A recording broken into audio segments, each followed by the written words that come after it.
Chapter 1. Lesson: The rich don't work for money. The poor and the middle class work for money. The rich have money work for them. Dad, can you tell me how to get rich?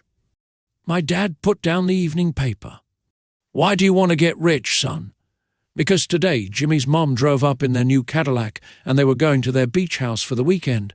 He took 3 of his friends, but Mike and I weren't invited. They told us we weren't invited because we were poor kids. They did? My dad asked incredulously. Yeah, they did, I replied in a hurt tone. My dad silently shook his head, pushed his glasses up the bridge of his nose and went back to reading the paper. I stood waiting for an answer. The year was 1956. I was 9 years old. By some twist of fate, I attended the same public school where the rich people sent their kids. We were primarily a sugar plantation town. The managers of the plantation and the other affluent people, such as doctors, business owners, and bankers, sent their children to this elementary school. After grade 6, their children were generally sent off to private schools. Because my family lived on one side of the street, I went to this school. Had I lived on the other side of the street, I would have gone to a different school with kids from families more like mine. After grade 6, these kids and I would go on to the public intermediate and high school. There was no private school for them or for me. My dad finally put down the paper. I could tell he was thinking. Well, son, he began slowly, if you want to be rich, you have to learn to make money. How do I make money? I asked. Well, use your head, son, he said, smiling. Even then I knew that really meant that's all I'm going to tell you, or I don't know the answer, so don't embarrass me. A partnership is formed. The next morning, I told my best friend Mike what my dad had said. As best as I could tell, Mike and I were the only poor kids in this school. Mike was also in this school by a twist of fate. Someone had drawn a jog in the line for the school district, and we wound up in school with the rich kids. We weren't really poor, but we felt as if we were because all the other boys had new baseball gloves, new bicycles, new everything. Mom and Dad provided us with the basics, like food, shelter, and clothes. But that was about it. My dad used to say, if you want something, work for it. We wanted things, but there was not much work available for 9-year-old boys. So what do we do to make money? Mike asked. I don't know, I said, but do you want to be my partner? He agreed, and so on that Saturday morning, Mike became my first business partner. We spent all morning coming up with ideas on how to make money. Occasionally, we talked about all the cool guys at Jimmy's beach house having fun. It hurt a little, but that hurt was good because it inspired us to keep thinking of a way to make money. Finally, that afternoon, a bolt of lightning struck. It was an idea Mike got from a science book he had read. Excitedly, we shook hands and the partnership now had a business. For the next several weeks, Mike and I ran around our neighborhood, knocking on doors and asking our neighbors if they would save their toothpaste tubes for us. With puzzled looks, most adults consented with a smile. Some asked us what we were doing, to which we replied, "We can't tell you. It's a business secret." My mom grew distressed as the weeks wore on. We had selected a site next to her washing machine as the place we would stockpile our raw materials. In a brown cardboard box that at one time held catsup bottles, our little pile of used toothpaste tubes began to grow. Finally, my mom put her foot down. The sight of her neighbor's messy, crumpled, used toothpaste tubes had gotten to her. "What are you boys doing?" she asked. "And I don't want to hear again that it's a business secret. Do something with this mess or I'm going to throw it out." Mike and I pleaded and begged, explaining that we would soon have enough and then we would begin production. We informed her that we were waiting on a couple of neighbors to finish their toothpaste so we could have their tubes. Mom granted us a 1-week extension. The date to begin production was moved up, and the pressure was on. My first partnership was already being threatened with an eviction notice by my own mom. It became Mike's job to tell the neighbors to quickly use up their toothpaste, saying their dentist wanted them to brush more often anyway. I began to put together the production line. One day, my dad drove up with a friend to see 2 9-year-old boys in the driveway with a production line operating at full speed. There was fine white powder everywhere. On a long table were small milk cartons from school, and our family's hibachi grill was glowing with red-hot coals at maximum heat. Dad walked up cautiously, having to park the car at the base of the driveway since the production line blocked the carport. As he and his friend got closer, they saw a steel pot sitting on top of the coals in which the toothpaste tubes were being melted down.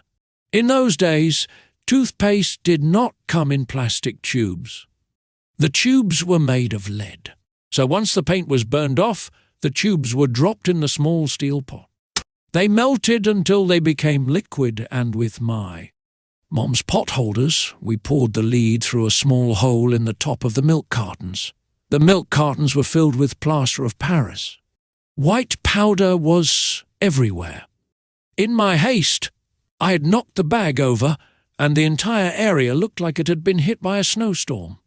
The milk cartons were the outer containers for plaster of Paris molds. My dad and his friend watched as we carefully poured the molten lead through a small hole in the top of the plaster of Paris cube. "Careful," my dad said. I nodded without looking up. Finally, once the pouring was through, I put the steel pot down and smiled at my dad. "What are you boys doing?" he asked, with a cautious smile. "We're doing what you told me to do. We're going to be rich," I said. "Yup," said Mike, grinning and nodding his head. "We're partners. And what is in those plaster molds?" My dad asked. "Watch," I said. "This should be a good batch." With a small hammer, I tapped at the seal that divided the cube in half. Cautiously, I pulled up the top half of the plaster mold, and a lead nickel fell out. "Oh, no," my dad exclaimed. "You're casting nickels out of lead." "That's right," Mike said. "We're doing as you told us to do. We're making money." My dad's friend turned and burst into laughter. My dad smiled and shook his head. Along with a fire and a box of spent toothpaste tubes, in front of him were two little boys covered with white dust smiling from ear to ear. He asked us to put everything down and sit with him on the front step of our house. With a smile, he gently explained what the word counterfeiting meant. Our dreams were dashed. "You mean this is illegal?" asked Mike in a quivering voice. "Let them go," my dad's friend said. "They might be developing a natural talent." My dad glared at him. "Yes, it is illegal," my dad said gently, "but you boys have shown great creativity and original thought. Keep going. I'm really proud of you." Disappointed, Mike and I sat in silence for about 20 minutes before we began cleaning up our mess. The business was over on opening day. Sweeping the powder up, I looked at Mike and said, "I guess Jimmy and his friends are right. We are poor." My father was just leaving as I said that. "Boys," he said, "you're only poor if you give up. The most important thing is that you did something. Most people only talk and dream of getting rich. You've done something. I'm very proud of the two of you. I will say it again, keep going, don't quit." Mike and I stood there in silence. They were nice words, but we still did not know what to do. "So how come you're not rich, Dad?" I asked. "Because I chose to be a schoolteacher. Schoolteachers really don't think about being rich. We just like to teach. I wish I could help you, but I really don't know how to make money." Mike and I turned and continued our cleanup. "I know," said my dad. "If you boys want to learn how to be rich, don't ask me. Talk to your dad, Mike." "My dad?" asked Mike with a scrunched-up face. "Yeah, your dad," repeated my dad with a smile. "Your dad and I have the same banker, and he raves about your father. He's told me several times that your father is brilliant when it comes to making money." "My dad?" Mike asked again in disbelief. "Then how come we don't have a nice car and a nice house like the rich kids at school?" "A nice car and a nice house don't necessarily mean you're rich or you know how to make money," my dad replied. "Jimmy's dad works for the sugar plantation. He's not much different from me. He works for a company and I work for the government. The company buys the car for him. The sugar company is in financial trouble, and Jimmy's dad may soon have nothing." "Your dad is different, Mike. He seems to be building an empire, and I suspect in a few years he will be a very rich man."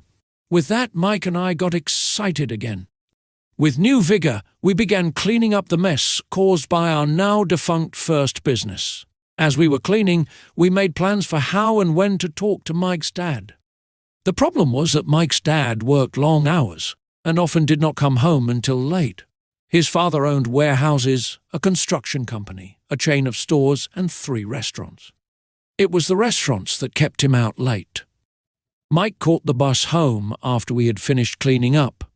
He was going to talk to his dad when he got home that night and ask him if he would teach us how to become rich. Mike promised to call as soon as he had talked to his dad, even if it was late. The phone rang at 8:30 p.m. "Okay," I said, "next Saturday." I put the phone down. Mike's dad had agreed to meet with us. On Saturday, I caught the 7:30 a.m. bus to the poor side of town. The lessons begin.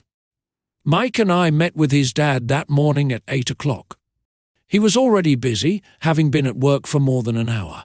His construction supervisor was just leaving in his pickup truck as I walked up to his simple, small, and tidy home. Mike met me at the door. "Dad's on the phone and he said to wait on the back porch," Mike said as he opened the door. The old wooden floor creaked as I stepped across the threshold of the aging house. There was a cheap mat just inside the door. The mat was there to hide the years of wear from countless footsteps that the floor had supported. Although clean, it needed to be replaced.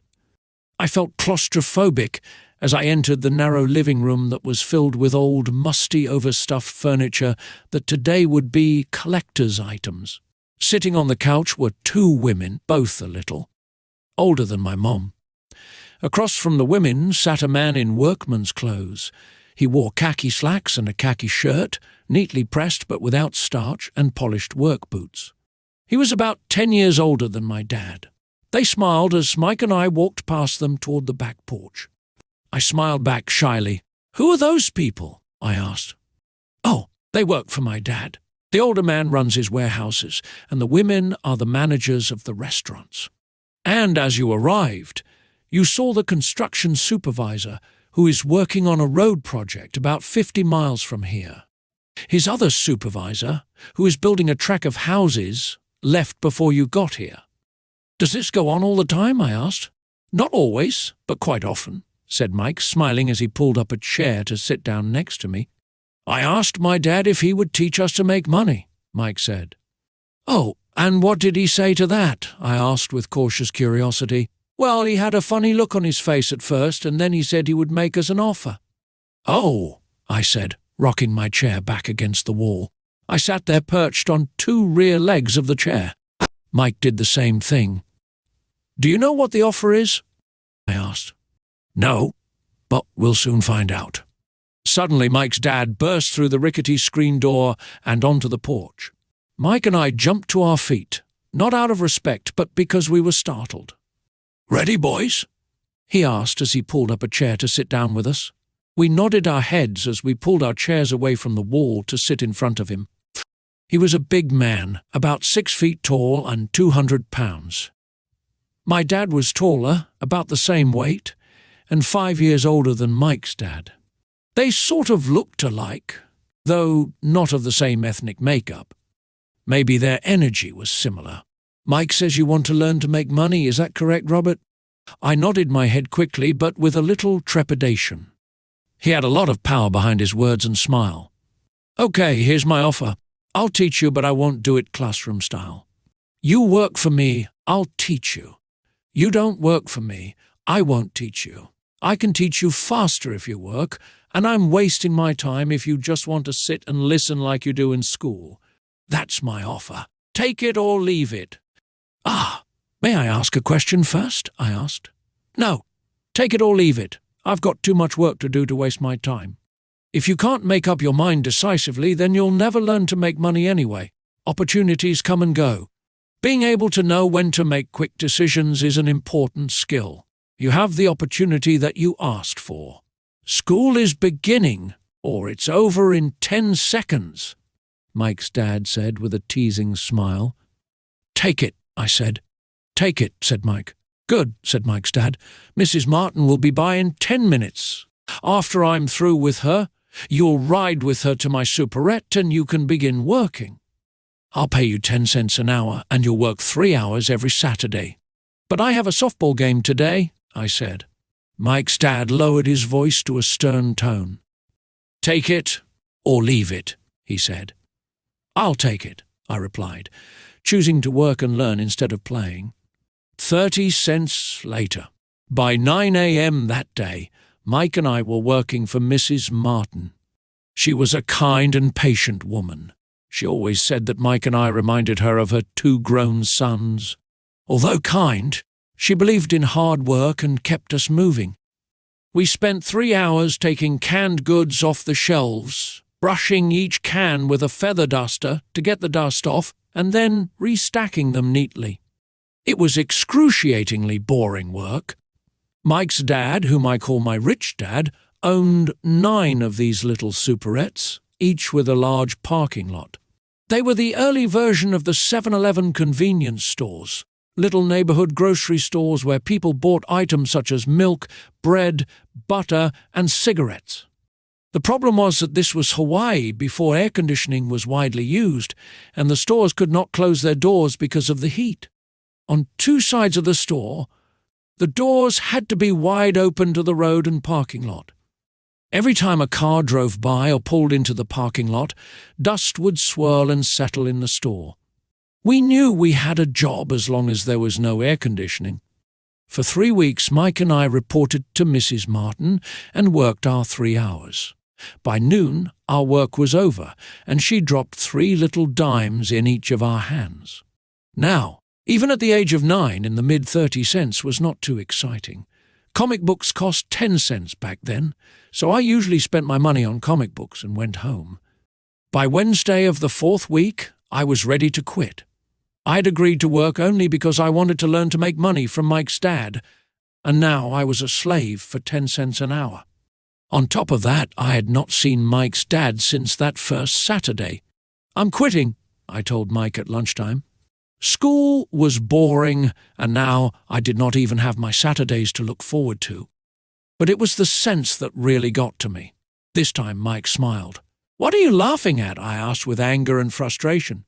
Dad said this would happen. He said to meet with him when you were ready to quit. What?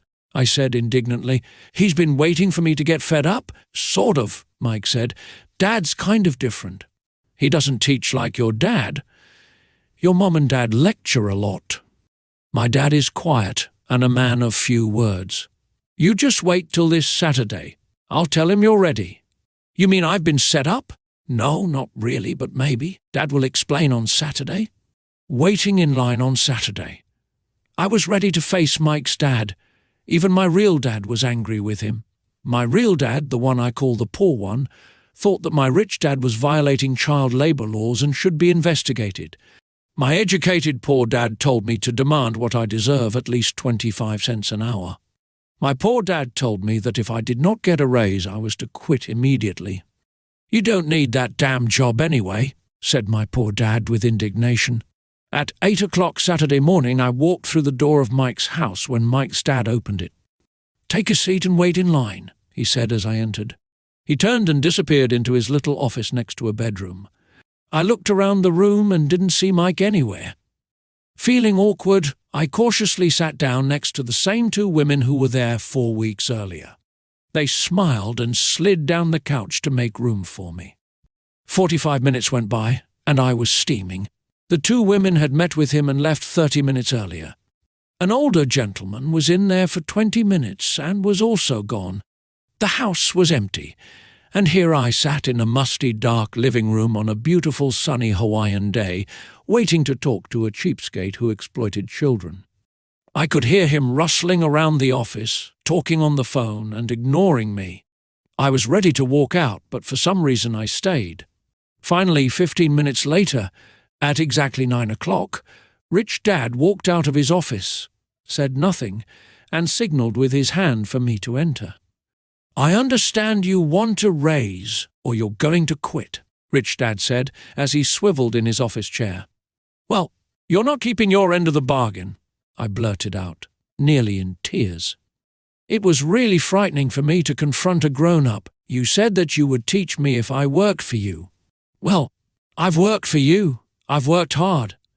I've given up my baseball games to work for you, but you haven't kept your word and you haven't taught me anything. You are a crook like everyone in town thinks you are. You're greedy. You want all the money and don't take care of your employees. You made me wait and don't show me any respect. I'm only a little boy, but I deserve to be treated better. Rich Dad rocked back in his swivel chair, hands up to his chin, and stared at me. Not bad, he said. In less than a month, you sound like most of my employees. What? I asked.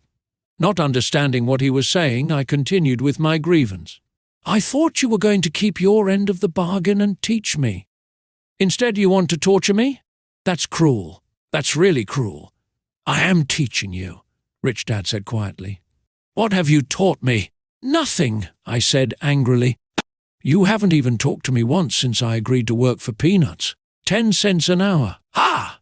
I should notify the government about you. We have child labor laws, you know. My dad works for the government, you know. Wow, said Rich Dad. Now you sound just like most of the people who used to work for me, people I've either fired or who have quit. So what do you have to say? I demanded, feeling pretty brave for a little kid. You lied to me. I've worked for you, and you have not kept your word. You haven't taught me anything. How do you know that I've not taught you anything? Asked Rich Dad calmly. Well, you've never talked to me. I've worked for 3 weeks, and you have not taught me anything, I said with a pout. Does teaching mean talking or a lecture? Rich Dad asked. Well, yes, I replied. That's how they teach you in school, he said, smiling. But that is not how life teaches you, and I would say that life is the best teacher of all. Most of the time, life does not talk to you. It just sort of pushes you around. Each push is life saying, wake up. There's something I want you to learn. What is this man talking about? I asked myself silently. Life pushing me around was life talking to me? Now I knew I had to quit my job. I was talking to someone who needed to be locked up. If you learn life's lessons, you will do well. If not, life will just continue to push you around. People do 2 things. Some just let life push them around. Others get angry and push back. But they push back against their boss or their job or their husband or wife. They do not know it's life that's pushing. I had no idea what he was talking about. Life pushes all of us around. Some people give up and others fight. A few learn the lesson and move on. They welcome life pushing them around. To these few people, it means they need and want to learn something. They learn and move on. Most quit, and a few like you fight. Rich Dad stood and shut the creaky old wooden window that needed repair. If you learn this lesson, you will grow into a wise, wealthy, and happy young man. If you don't, you will spend your life blaming a job, low pay, or your boss for your problems. You'll live life always hoping for that big break that will solve all your money problems. Rich Dad looked over at me to see if I was still listening. His eyes met mine. We stared at each other, communicating through our eyes. Finally, I looked away once I had absorbed his message. I knew he was right. I was blaming him, and I did ask to learn. I was fighting. Rich Dad continued, or if you're the kind of person who has no guts, you just give up every time life pushes you. If you're that kind of person, you'll live all your life playing it safe, doing the right things, saving yourself for some event that never happens. Then you die a boring old man. You'll have lots of friends who really like you because you were such a nice, hard-working guy. But the truth is that you let life push you into submission. Deep down, you were terrified of taking risks. You really wanted to win, but the fear of losing was greater than the excitement of winning. Deep inside, you and only you will know you didn't go for it. You chose to play it safe. Our eyes met again. You've been pushing me around, I asked. Some people might say that, smiled Rich Dad. I would say that I just gave you a taste of life. What taste of life? I asked, still angry, but now curious and ready to learn. You boys are the first people who have ever asked me to teach them how to make money. I have more than 150 employees, and not one of them has asked me what I know about money. They ask me for a job and a paycheck, but never to teach them about money. So most will spend the best years of their lives working for money, not really understanding what it is they are working for. I sat there listening intently. So when Mike told me you wanted to learn how to make money, I decided to design a course that mirrored real life. I could talk until I was blue in the face, but you wouldn't hear a thing. So I decided to let life push you around a bit so you could hear me. That's why I only paid you 10 cents. So, what is the lesson I learned from working for only 10 cents an hour? I asked. That you're cheap and exploit your workers? Rich Dad rocked back and laughed heartily. Finally, he said, "You'd best change your point of view. Stop blaming me and thinking I'm the problem. If you think I'm the problem, then you have to change me. If you realize that you're the problem, then you can change yourself, learn something, and grow wiser. Most people want everyone else in the world to change but themselves. Let me tell you, it's easier to change yourself than everyone else." "I don't understand," I said. "Don't blame me for your problems," Rich Dad said, growing impatient. "But you'll only pay me 10 cents. So, what are you learning?" Rich Dad asked, smiling. "That you're cheap," I said with a sly grin. "See, you think I'm the problem?" said Rich Dad. "But you are. Well, keep that attitude and you'll learn nothing. Keep the attitude that I'm the problem, and what choices do you have? Well, if you don't pay me more or show me more respect and teach me, I'll quit." "Well put," Rich Dad said. And that's exactly what most people do. They quit and go looking for another job, a better opportunity, and higher pay, actually thinking that this will solve the problem. In most cases, it won't. "So what should I DDO?" I asked. "Just take this measly 10 cents an hour and SS mile?" Rich Dad smiled. "That's what the other people do. But that's all they do. Waiting for a raise, thinking that more money will solve their problems. Most just accept it, and some take a second job working harder, but again, accepting a small paycheck." I sat staring at the floor, beginning to understand the lesson Rich Dad was presenting. I could sense it was a taste of life. Finally, I looked up and asked, "So what will solve the problem?" "This," he said, leaning forward in his chair and tapping me gently on the head. "This stuff between your ears." It was at that moment that Rich Dad shared the pivotal point of view that separated him from his employees and my poor dad, and led him to eventually become one of the richest men in Hawaii, while my highly educated but poor dad struggled financially all his life. It was a singular point of view that made all the difference over a lifetime. Rich Dad explained this point of view over and over, which I call lesson number 1. The poor and the middle class work for money. The rich have money work for them. On that bright Saturday morning, I learned a completely different point of view from what I had been taught by my poor dad. At the age of 9, I understood that both dads wanted me to learn. Both dads encouraged me to study, but not the same things. My highly educated dad recommended that I do what he did.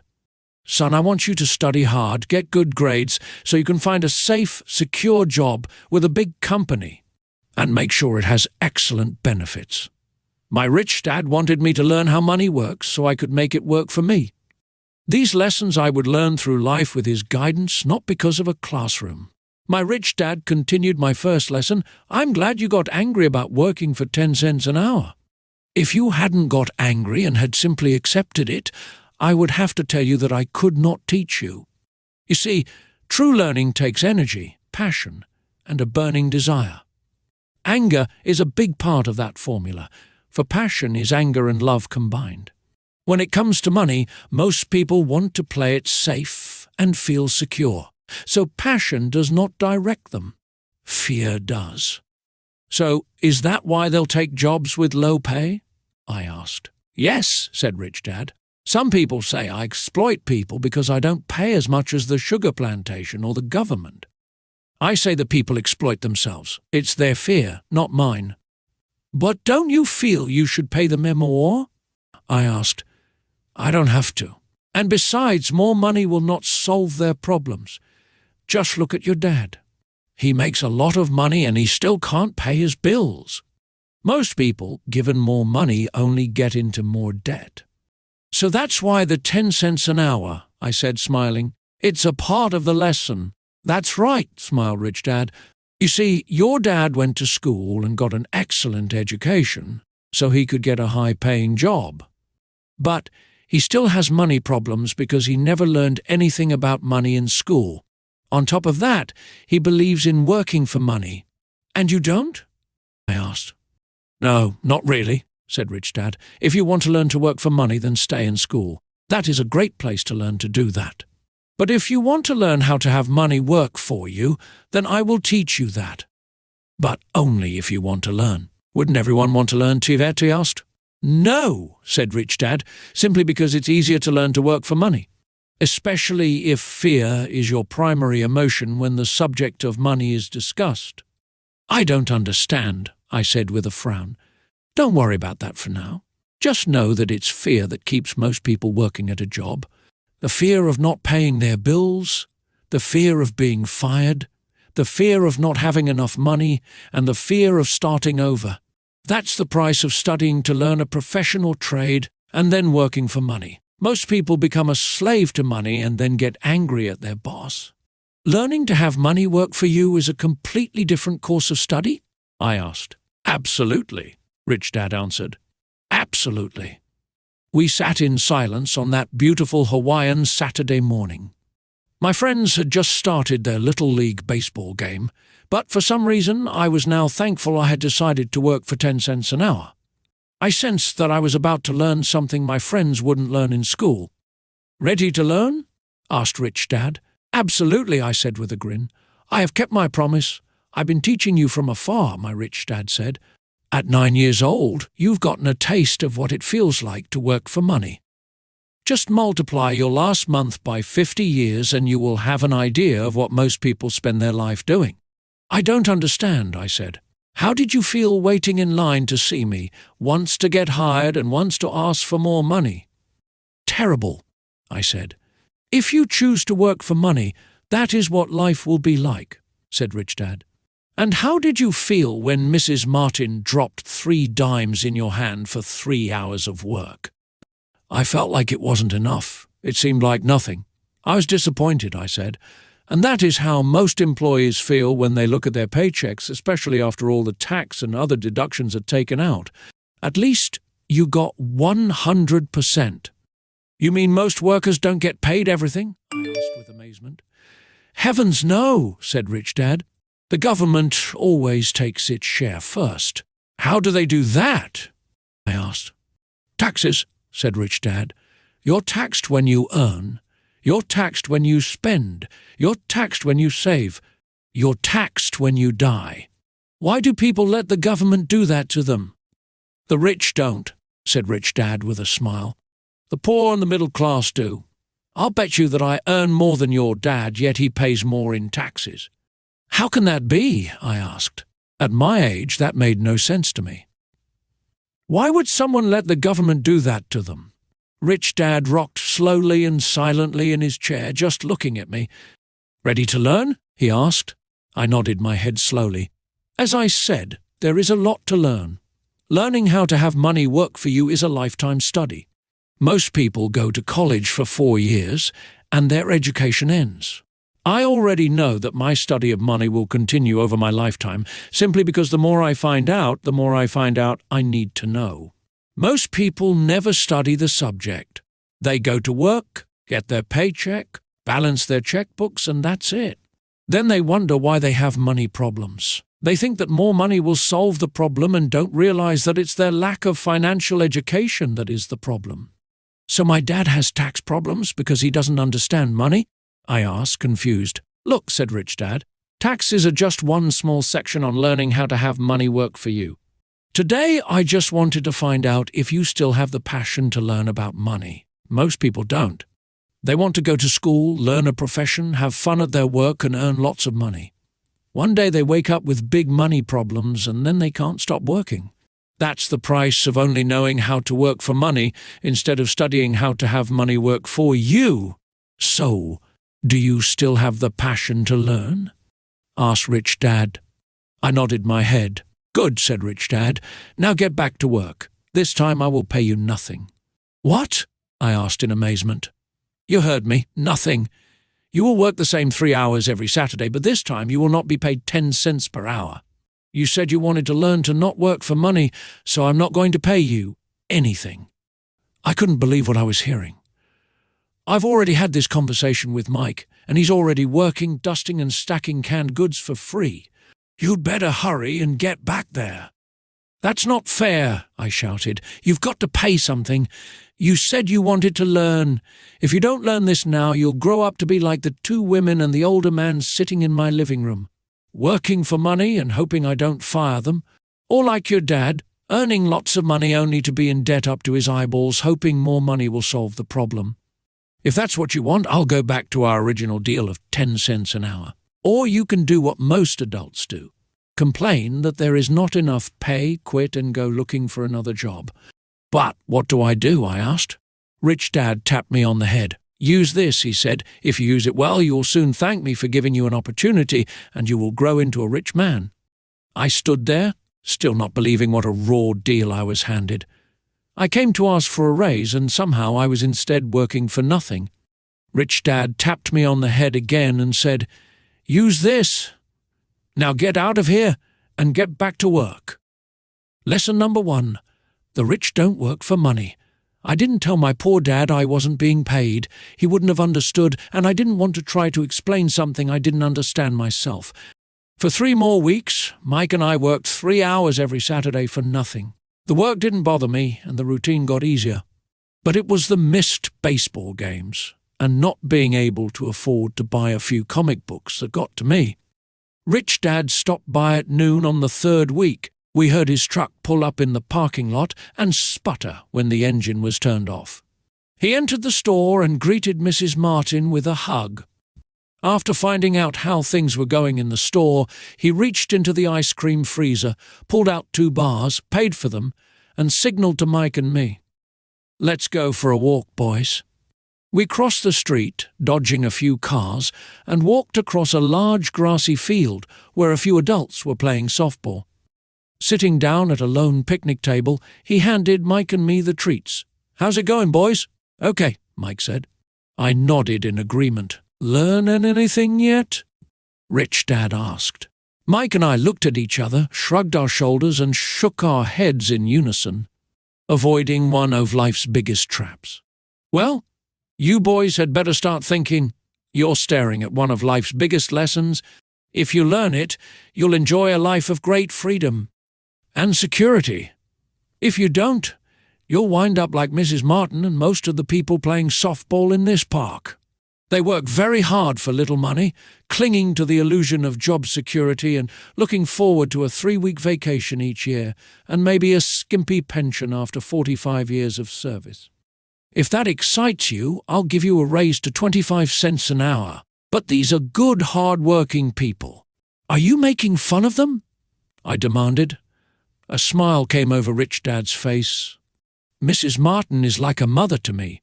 I would never be that cruel. I may sound unkind because I'm doing my best to point something out to the 2 of you. I want to expand your point of view so you can see something most people never have the benefit of seeing because their vision is too narrow. Most people never see the trap they are in. Mike and I sat there, uncertain of his message. He sounded cruel, yet we could sense he was trying to drive home a point. With a smile, Rich Dad said, Doesn't that 25 cents an hour sound good? Doesn't it make your heart beat a little faster? I shook my head no, but it really did. 25 cents an hour would be big bucks to me.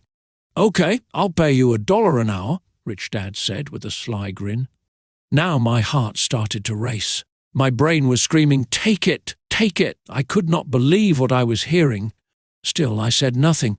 Okay, $2 an hour. My little brain and heart nearly exploded. After all, it was 1956, and being paid $2 an hour would have made me the richest kid in the world. I couldn't imagine earning that kind of money. I wanted to say yes. I wanted the deal. I could picture a new bicycle, new baseball glove, and the adoration of my friends when I flashed some cash. On top of that, Jimmy and his rich friends could never call me poor again. But somehow my mouth stayed shut. The ice cream had melted and was running down my hand. Rich Dad was looking at two boys staring back at him, eyes wide open and brains empty. He was testing us, and he knew there was a part of our rich dad, poor dad, emotions that wanted to take the deal. He understood that every person has a weak and needy part of their soul that can be bought, and he knew that every individual also had a part of their soul that was resilient and could never be bought. It was only a question of which one was stronger. Okay, $5 an hour. Suddenly, I was silent. Something had changed. The offer was too big and ridiculous. Not many grown-ups in 1956 made more than that, but quickly my temptation disappeared, and calm set in. Slowly, I turned to my left to look at Mike. He looked back at me. The part of my soul that was weak and needy was silenced. The part of me that had no price took over. I knew Mike had gotten to that point too. Good, Rich Dad said softly. Most people have a price, and they have a price because of human emotions named fear and greed. First, the fear of being. Without money motivates us to work hard, and then once we get that paycheck, greed or desire starts us thinking about all the wonderful things money can buy. The pattern is then set. What pattern, I asked. The pattern of get up, go to work, pay bills, get up, go to work, pay bills. People's lives are forever controlled by two emotions, fear and greed. Offer them more money and they continue the cycle by increasing their spending. This is what I call the rat race. There is another way? Mike asked. Yes, said Rich Dad slowly, but only a few people find it. And what is that way? Mike asked. That's what I hope you boys will learn as you work and study with me. That is why I took away all forms of pay. Any hints? Mike asked. We're kind of tired of working hard, especially for nothing. Well, the first step is telling the truth, said Rich Dad. We haven't been lying, I said. 29. I did not say you were lying. I said to tell the truth, Rich Dad retorted. The truth about what? I asked. How you're feeling, Rich Dad said. You don't have to say it to anyone else. Just admit it to yourself. You mean the people in this park? The people who work for you, Mrs. Martin, they don't do that? I asked. I doubt it, said Rich Dad. Instead, they feel the fear of not having money. They don't confront it logically. They react emotionally instead of using their heads, Rich Dad said. Then they get a few bucks in their hands, and again, the emotions of joy, desire, and greed take over. And again, they react instead of think. So their emotions control their brain, Mike said. That's correct, said Rich Dad. Instead of admitting the truth about how they feel, they react to their feelings and fail to think. They feel the fear, so they go to work, hoping that money will soothe the fear, but it doesn't. It continues to haunt them, and they return to work, hoping again that money will calm their fears, and again it doesn't. Fear keeps them in this trap of working, earning money, hoping the fear will go away. But every day they get up, and that old fear wakes up with them. For millions of people, that old fear keeps them awake all night, causing a night of turmoil and worry. So they get up and go to work, hoping that a paycheck will kill that fear gnawing at their soul. Money is running their lives, and they refuse to tell the truth about that. Money is in control of their emotions and their souls. Rich Dad sat quietly, letting his words sink in. Mike and I heard what he said, but didn't understand fully what he was talking about. I just knew that I often wondered why grown-ups hurried off to work. It did not seem like much fun, and they never looked that happy, but something kept them going. Realizing we had absorbed as much as possible of what he was talking about, Rich Dad said, I want you boys to avoid that trap. That is really what I want to teach you. Not just to be rich, because being rich does not solve the problem. It doesn't? I asked, surprised. No, it doesn't. Let me explain the other emotion, desire. Some call it greed, but I prefer desire. It's perfectly normal to desire something better, prettier, more fun or exciting. So people also work for money because of desire. They desire money for the joy they think it can buy. But the joy that money brings is often short-lived, and they soon need more money for more joy, more pleasure, more comfort, and more security. So they keep working, thinking money will soothe their souls that are troubled by fear and desire. But money can't do that. Even rich people do this? Mike asked. Rich people included, said Rich Dad. In fact, the reason many rich people are rich isn't because of desire, but because of fear. They believe that money can eliminate the fear of being poor, so they amass tons of it, only to find the fear gets worse. Now they fear losing the money. I have friends who keep working even though they have plenty. I know people who have millions who are more afraid now than when they were poor. They're terrified of losing it all. The fears that drove them to get rich got worse. That weak and needy part of their soul is actually screaming louder. They don't want to lose the big houses, the cars, and the high life money has bought them. They worry about what their friends would say if they lost all their money. Many are emotionally desperate and neurotic, although they look rich and have more money. So, is a poor man happier? I asked. No, I don't think so, replied Rich Dad. The avoidance of money is just as psychotic as being attached to money. As if on cue, the town derelict went past our table, stopping by the large rubbish can and rummaging around in it. The three of us watched him with great interest, when before we probably would have just ignored him.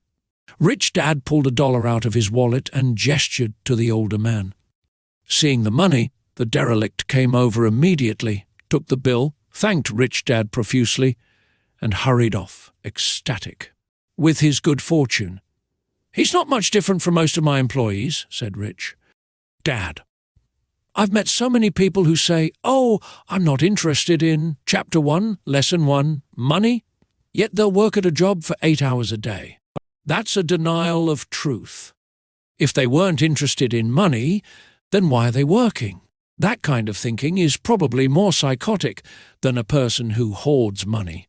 As I sat there listening to my Rich Dad, my mind flashed back to the countless times my own dad said, I'm not interested in money.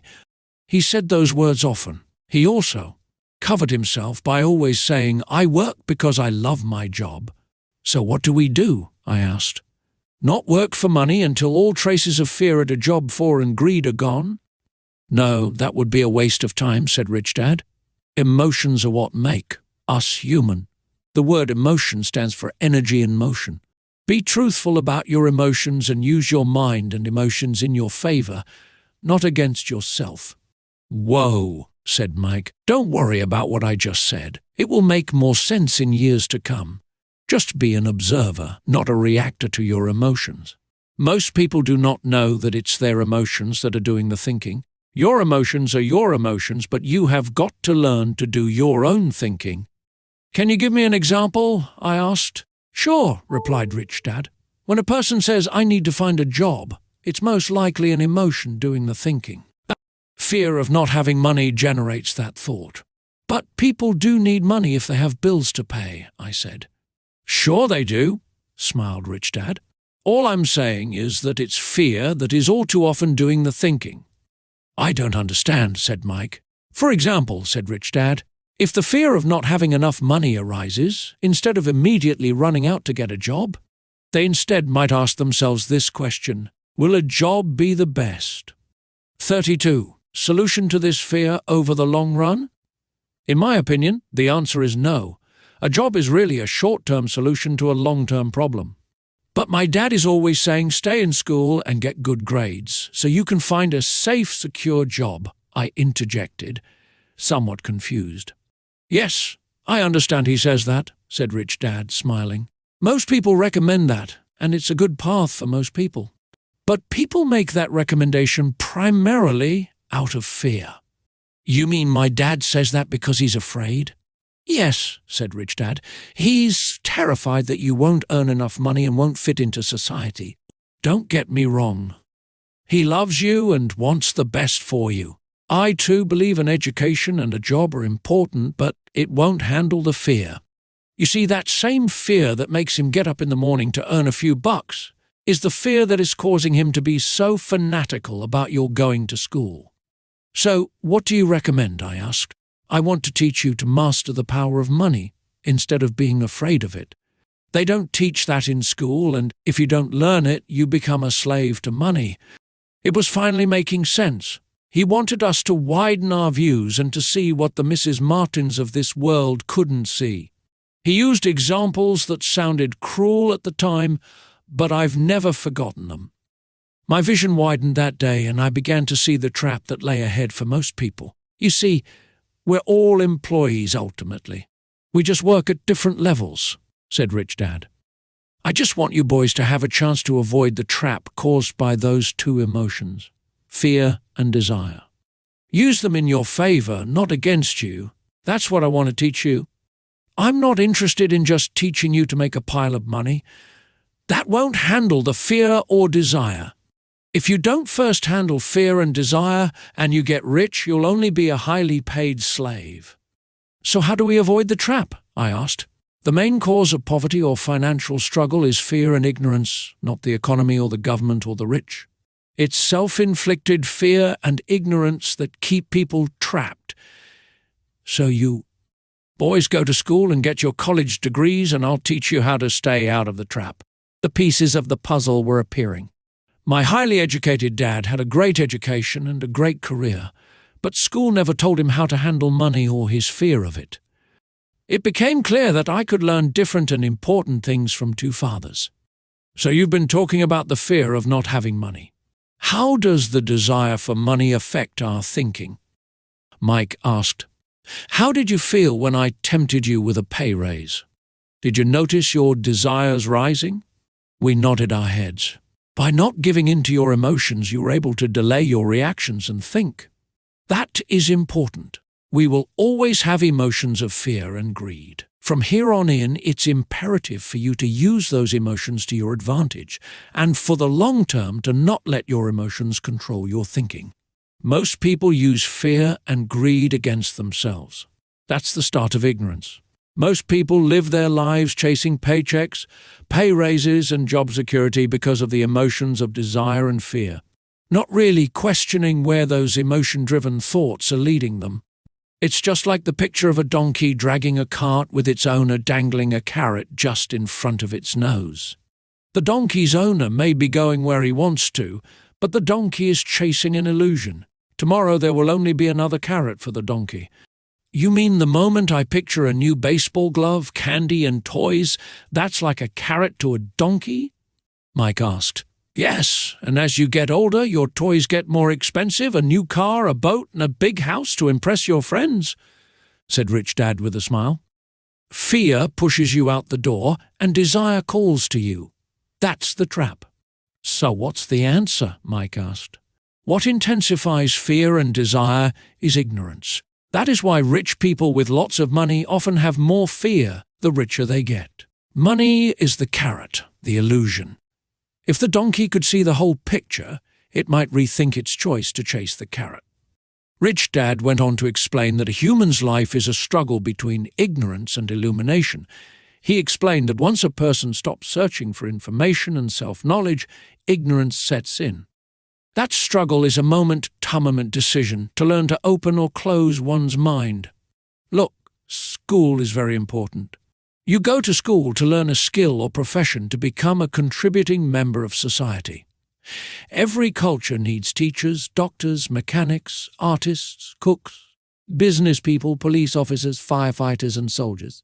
Schools train them so society can thrive and flourish, said Rich Dad. Unfortunately, for many people, school is the end, not the beginning. There was a long silence. Rich Dad was smiling. I didn't comprehend everything he said that day.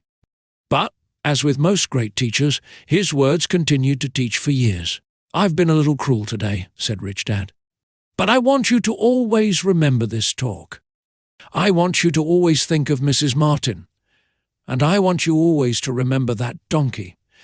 Never forget that fear and desire can lead you into life's biggest trap if you're not aware of them controlling your thinking. To spend your life living in fear, never exploring your dreams, is cruel. To work hard for money, thinking that it will buy you things that will make you happy, is also cruel. To wake up in the middle of the night terrified about paying bills is a horrible way to live. To live a life dictated by the size of a paycheck is not really living a life. Thinking that a job makes you secure is lying to yourself. That's cruel, and that's the trap I want you to avoid. I've seen how money runs people's lives. Don't let that happen to you. Please don't let money run your life. A softball rolled under our table. Rich Dad picked it up and threw it back. So what does ignorance have to do with greed and fear? I asked. Because it is ignorance about money that causes so much greed and fear, said Rich Dad. Let me give you some examples. A doctor, wanting more money to better provide for his family, raises his fees. By raising his fees, it makes healthcare more expensive for everyone. It hurts the poor people the most, so they have worse health than those with money. Because the doctors raise their fees, the attorneys raise their fees. Because the attorneys' fees have gone up, school teachers want a raise, which raises our taxes, and on and on and on. Soon there will be such a horrifying gap between the rich and the poor that chaos will break out and another great civilization will collapse. History proves that great civilizations collapse when the gap between the haves and have-nots is too great. Sadly, America is on that same course because we haven't learned from history. We only memorize historical dates and names, not the lesson. Aren't prices supposed to go up? I asked.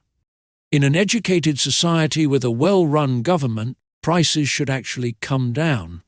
Of course, that is often only true in theory. Prices go up because of greed and fear caused by ignorance. If schools taught people about money, there would be more money and lower prices. But schools focus only on teaching people to work for money, not how to harness money's power. But don't we have business schools? Mike asked. And haven't you encouraged me to go for my MBA? Yes, said Rich Dad.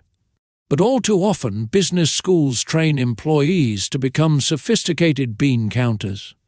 Heaven forbid a bean counter takes over a business. All they do is look at the numbers, fire people, and kill the business. I know this because I hire bean counters. All they think about is cutting costs and raising prices, which cause more problems.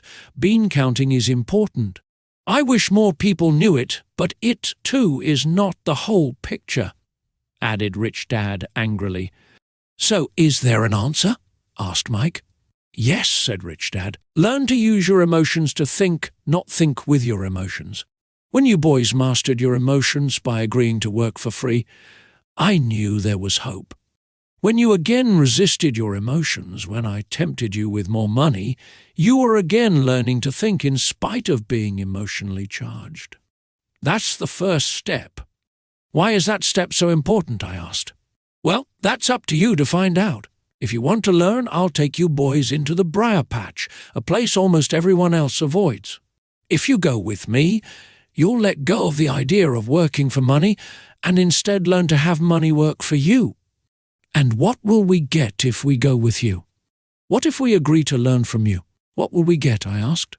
The same thing Brer Rabbit got, said Rich Dad, referring to the classic children's story. Is there a briar patch? I asked. Yes, said Rich Dad. The briar patch is our fear and greed. Confronting fear, weaknesses and neediness by choosing our own thoughts is the way out. Choosing our thoughts? Mike asked, puzzled. Yes, choosing what we think rather than reacting to our emotions. Instead of just getting up and going to work because not having the money to pay your bills is scaring you, ask yourself, is working harder at this the best solution to this problem? Most people are too afraid to rationally think things through and instead run out the door to a job they hate. The tar baby is in control. That's what I mean by choosing your thoughts. And how do we do that? Mike asked. That's what I will teach you.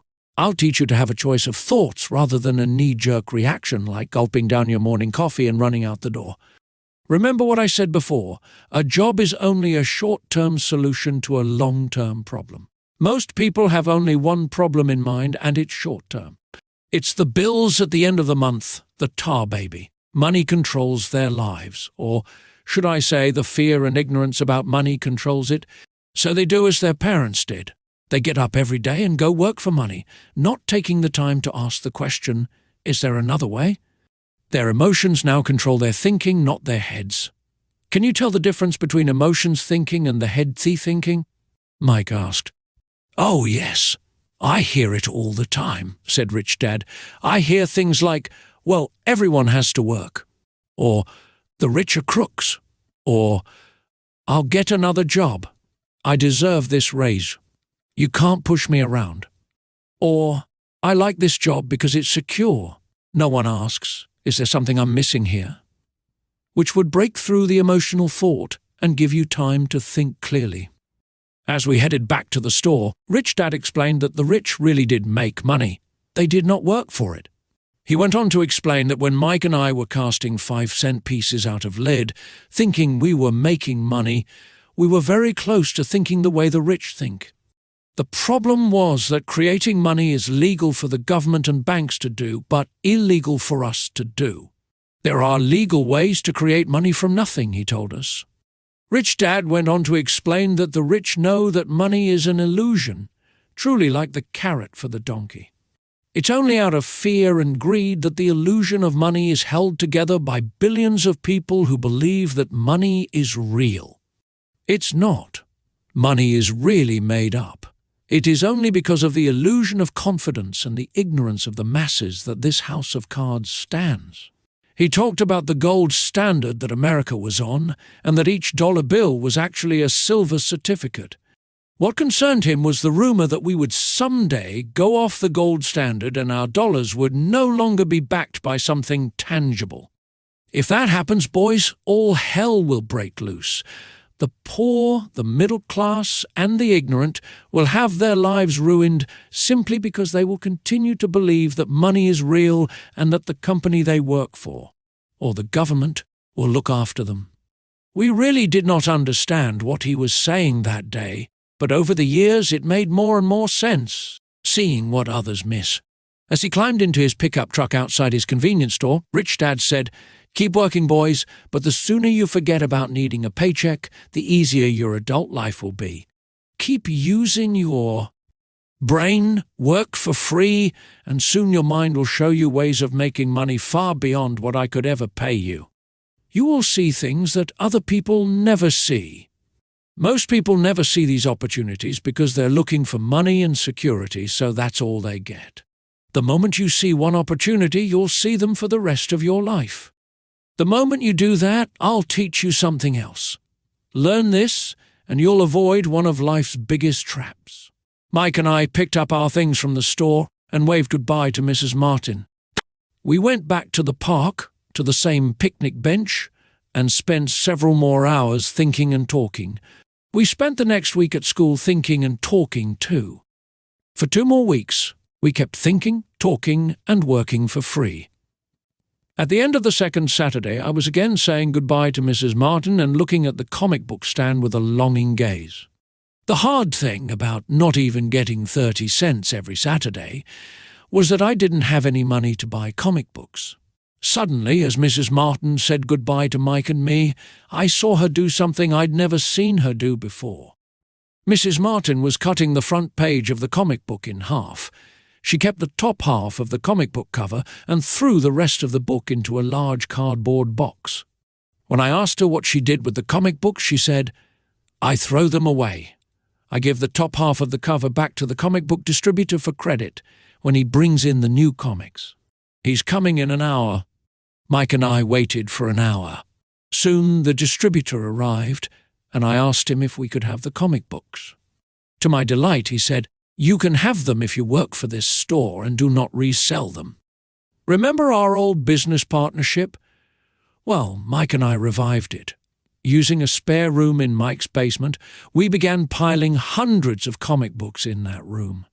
Soon our comic book library was open to the public. We hired Mike's younger sister, who loved to study, to be head librarian. She charged each child 10 cents admission to the library, which was open from 2:30 p.m. to 4:30 p.m. every day after school. The customers, the children of the neighborhood, could read as many comics as they wanted in 2 hours. It was a bargain for them since a comic cost 10 cents each, and they could read 5 or 6 in 2 hours. Mike's sister would check the kids as they left to make sure they weren't borrowing any comic books. She also kept the books, logging in how many kids showed up each day, who they were, and any comments they might have. Mike and I averaged $9.50 per week over a 3-month period. We paid his sister $1 a week and allowed her to read the comics for free, which she rarely did since she was always studying.